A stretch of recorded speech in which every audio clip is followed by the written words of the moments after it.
আব্দুল্লাহ বিন রাওহা, আল্লাহর রাসূল বললেন, ও আব্দুল্লাহ, যাও, তুমি তো নতুন বিবাহ করেছো, যাও তোমার বিবির কাছ থেকে তুমি বিদায় নিয়ে আসো। আব্দুল্লাহ বিন রাওহা তিনি দিনের বেলায় বিবাহ করেছেন, তার বাসর রাত হয় নাই। এমন একটা মুহূর্তে ঘরের দরজাটা বাহির থেকে আটকে দিলেন। আটকে দিয়ে জোরে জোরে বিবিকে বলছেন, ও আমার বিবি, তুমি আমাকে দেখো নাই, আমি তোমাকে দেখি নাই। আল্লাহ রাব্বুল আলামিন কোরআন মাজিদের ভিতরে বলেন, সূরা তাওবার ৭৩ নম্বর আয়াতে আল্লাহ তাআলা বলছেন, ইয়া আইয়ুহান নাবিয়্যু জাহিদিল কুফার ওয়াল মুনাফিকিন, হে আমার নবী, আপনি জিহাদ করুন কাফের এবং মুনাফিকদের বিরুদ্ধে। ৩,০০০ সাহাবী জিহাদ করবেন ৩ লক্ষ মানুষের বিপরীত। কয় লক্ষ? ৩ লক্ষ। কিন্তু তারা কখনো ভয় করেননি, তারা ভয় করেননি। এই মুতার যুদ্ধ যখন শুরু হয়ে গেল, আল্লাহর রাসূল সাল্লাল্লাহু আলাইহি ওয়াসাল্লাম ৩,০০০ সাহাবীর ভিতর থেকে ৩ জন সেনাপতি নিযুক্ত করলেন। প্রথম সেনাপতি ছিলেন যায়েদ বিন হারেসা। এই যায়েদ বিন হারেসা হলো প্রথম সেনাপতি। আর যদি যায়েদ বিন হারেসা শহীদ হয়ে যায়, তাহলে দ্বিতীয় সেনাপতি হবেন জাফর বিন তালেব। এই জাফর বিন তালেব যখন শহীদ হয়ে যাবে, তৃতীয় সেনাপতি হবেন আব্দুল্লাহ বিন রাওহা। এই ৩ জন সেনাপতি নিযুক্ত করার পরে আল্লাহর রাসূল এই ৩ জনকে বললেন, হে আমার সাহাবী যায়েদ, যাও তুমি বিদায় নিয়ে আসো।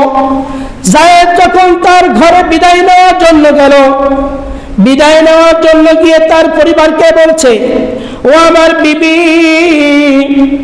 তুমি আমাকে বিদায় দিয়ে দাও, হয়তো বা তোমার সাথে আর কখনোই আমার দেখা হবে না।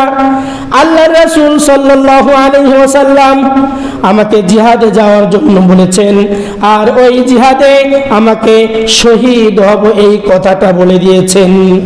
আমি শহীদ হয়ে যাব, অতএব আমাকে বিদায় দিয়ে দাও।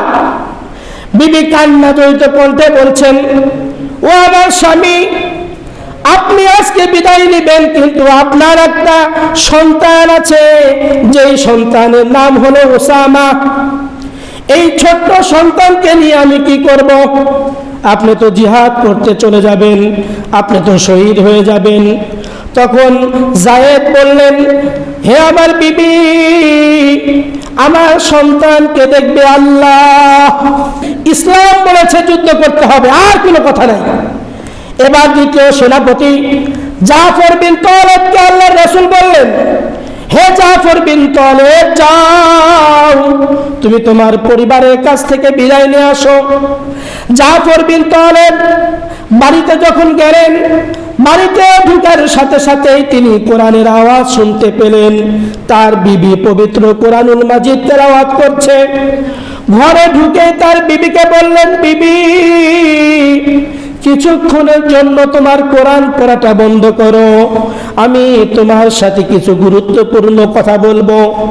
যখন বিবি কোরআন পড়া বন্ধ করে দিলেন, তখন এই জাফর বিন তালেব বলছেন, ও আমার বিবি, আমি আজকে মুতার যুদ্ধে অংশগ্রহণ করার জন্য আল্লাহর রাসূল আমাকে দ্বিতীয় সেনাপতি বানিয়েছেন, এবং আল্লাহর রাসূল এই কথাটা বলেছেন যে আমি যদি শহীদ হয়ে যাই, তাহলে তৃতীয় আর একটা সেনাপতি নিযুক্ত করা হবে।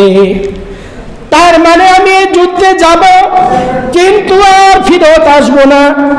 ও আমার বিবি, তুমি শুনে রাখো, আমি যদি ফিরত না আসি, তখন তুমি আমার এই 2টি সন্তান আছে, 2 ছেলে আছে, এই 2 ছেলেকে তুমি দেখাশোনা করবে। এবার বিবি বলছেন, ও আমার স্বামী, আমি একটু আল্লাহর কাছে দোয়া করব, আপনি আমার সাথে সাথে একটু আমিন বলুন। বিবি আল্লাহর কাছে দোয়া করছে আর বলছে, আল্লাহ, ইয়া রব্বুল আলামিন, আমার স্বামী আজকে যুদ্ধে চলে যাবে, আল্লাহ আপনি আমার স্বামীকে বিজয় দেন, কিন্তু আমার স্বামীকে আবার আমার কাছে গাজী হিসেবে ফিরত নিয়ে আসেন। এই কথাটা বলার সাথে সাথে জাফর বিন তালেব তার হাতে ছিল একটা তরবারি, তরবারির উল্টা পৃষ্ঠ দিয়ে তার বিবির হাতের উপরে বাড়ি মেরে বলে, ও আমার বিবি, তোমার এই দোয়াটা কখনোই কবুল হবে না। কারণ হলো আল্লাহর রাসূল তার পবিত্র জবানে বলেছেন, আমি শহীদ হয়ে যাব, আমি শহীদ হয়ে যাব। আর এই শহীদের তামান্নাটাই আমার দরকার, আমি চাই আমি শহীদ হয়ে যাই। তৃতীয় সেনাপতি আব্দুল্লাহ বিন রাওহা, আল্লাহর রাসূল বললেন, ও আব্দুল্লাহ, যাও, তুমি তো নতুন বিবাহ করেছো, যাও তোমার বিবির কাছ থেকে তুমি বিদায় নিয়ে আসো। আব্দুল্লাহ বিন রাওহা তিনি দিনের বেলায় বিবাহ করেছেন, নতুন বিবাহ, এখন পর্যন্ত তার বাসর রাত হয় নাই। এমন একটা মুহূর্তে আল্লাহর রাসূল বললেন, আব্দুল্লাহ, যাও, তুমি তোমার বিবির কাছ থেকে বিদায় নিয়ে আসো। আব্দুল্লাহ যখন বাড়িতে গেলেন, ঘরের দরজাটা বাহির থেকে আটকে দিলেন, আটকে দিয়ে জোরে জোরে বিবিকে বলছেন, ও আমার বিবি, তুমি আমাকে দেখো নাই, আমি তোমাকে দেখি নাই। আমি জানি তুমি একজন মদিনার সুন্দরী রমণী, কিন্তু আজকে আমি এই মুহূর্তে আল্লাহর রাসূলের নির্দেশে মুতার যুদ্ধের সেনাপতি নিযুক্ত হয়েছি। ও আমার বিবি, কিন্তু আমি এই যুদ্ধ থেকে আর কখনোই ফেরত আসবো না। নতুন বিবাহ করেছে, এমন সময় ঘরের ভিতর থেকে তার বিবি ডাকতে বলছেন, ও আমার স্বামী, আমার বিবাহ হলো, আমিও শুনেছি আপনি এই মদিনার সবচাইতে সুন্দর একটা বালক, কিন্তু আমি আপনাকে একবার দেখতে চাই স্বামী। আব্দুল্লাহ বিন রাওহা বলছেন, তোমাকে যদি আমি একবার দেখি, হয়তোবা তোমার উপরে আমার মহব্বত চলে আসবে। আল্লাহর রাসূলের মহব্বত থেকে আমি তোমাকে বেশি মহব্বত করতে পারবো না। আমি ইসলামকে বেশি ভালোবাসি, আমি রাসূলকে বেশি ভালোবাসি, অতএব আমি তোমার সঙ্গে দেখা করব না। তবে তুমি আল্লাহর কাছে দোয়া করবে, আল্লাহ তাআলা যেন জান্নাতের ভেতরে আমাদের সাক্ষাৎ করে দেয়। সুবহানাল্লাহ। এজন্য আসুন, জিহাদের তামান্না আমাদের ভেতরে থাকতে হবে। আল্লাহর রাসূলের সাহাবায়ে কেরাম, আল্লাহর রাসূল তিনারা জিহাদের ব্যাপারে কতটা কঠোর ছিলেন। আল্লাহর রাসূল বলেন যে এই মুতার যুদ্ধে আমি হয়তোবা অংশগ্রহণ করতে পারবো না, কিন্তু আমার সাহাবীরা যখন যুদ্ধ করবে তখন এই সাহাবীদের যুদ্ধের পুরা কাহিনী একদম জিবরাইল আলাইহিস সালাম মদিনাতে আল্লাহর রাসূল বসে আছেন এবং বৃদ্ধ কিছু সাহাবায়ে কেরাম সেখানে বসেছিলেন।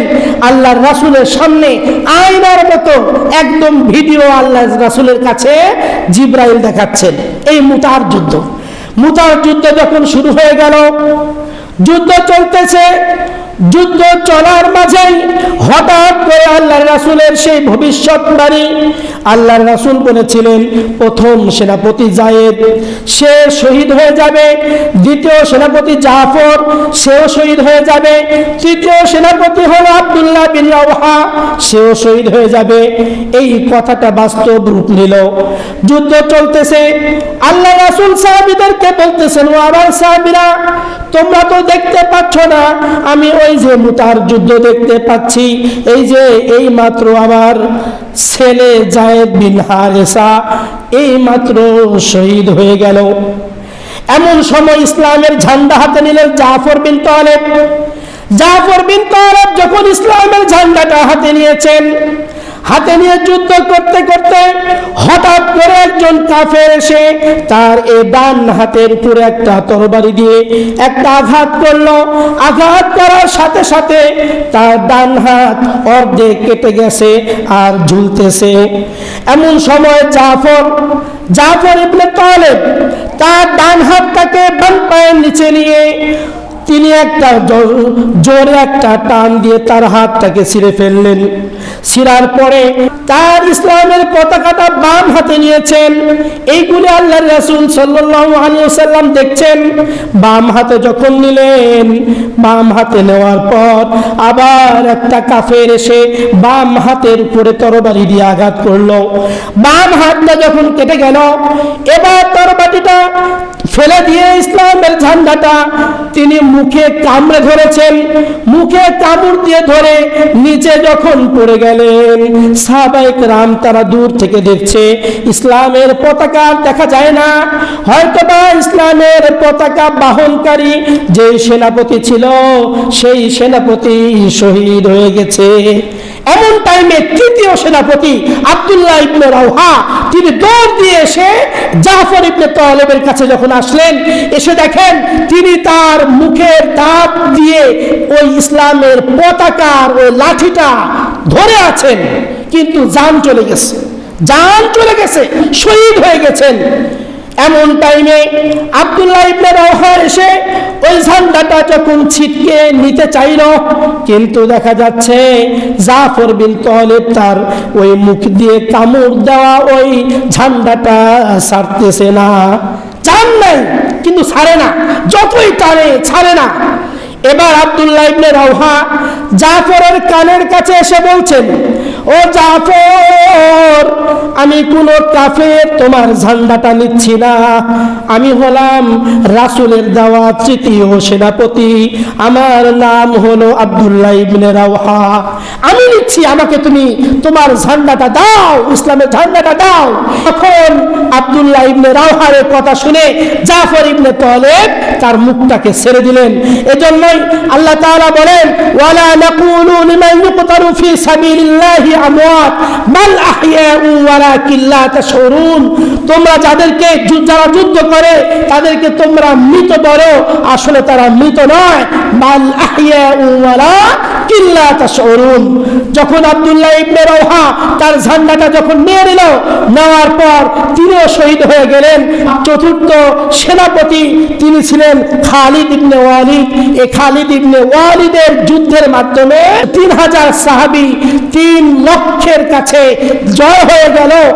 খালিদ ইবনে ওয়ালিদ যখন ঘোড়ার পিঠে উঠে, হাদিস শরীফের ভিতরে আছে, খালিদ ইবনে ওয়ালিদ যখন ঘোড়ার পিঠে উঠে তরবারি দিয়ে এভাবে চারিদিকে ঘুরায়, আল্লাহ তাআলা তার তরবারিটাকে কয়েকশো গজ বড় করে দেন, আর এক তরবারি দিয়ে শত শত কাফেরকে তিনি হত্যা করছেন। এইভাবে 3 লক্ষ কাফেরের বিরুদ্ধে 3000 সাহাবী বিজয় নিয়ে আসেন। আর এই জন্য আমি বলবো, এই জিহাদ মানুষের ভিতরে থাকতে হবে, জিহাদের তামান্না থাকতে হবে আমাদের ভিতরে। আল্লাহ তাআলা ডাক দিয়ে বলেন, ওয়ামা লাকুম লা তুকাতিলুনা ফি সাবিলিল্লাহ, যে হে আমার বান্দা, তোমাদের কি হলো, তোমরা কি আল্লাহর পক্ষে তোমরা কেন লড়াই করছো না? ওয়াল মুস্তাদআফিনা মিনার রিজাল ওয়ান নিসা ওয়াল বিলদান, অসহায় পুরুষদের জন্য, অসহায় নারীদের পক্ষে, অসহায় শিশুদের পক্ষে তোমরা জিহাদ করো। আর ওই ফিলিস্তিনবাসীরা তারা আল্লাহর কাছে দোয়া করছে, রব্বানা আখরিজনা মিন হাযিহিল ক্বরিয়াতিজ যালিমি আহলুহা, তারা বলছে, হে আমাদের রব, এই জালেমদের হাত থেকে আমাদেরকে রক্ষা করো। ওয়াজআল লানা মিন লাদুনকা ওয়ালিয়া, হে আল্লাহ, আপনার পক্ষ থেকে একজন ওলি পাঠান।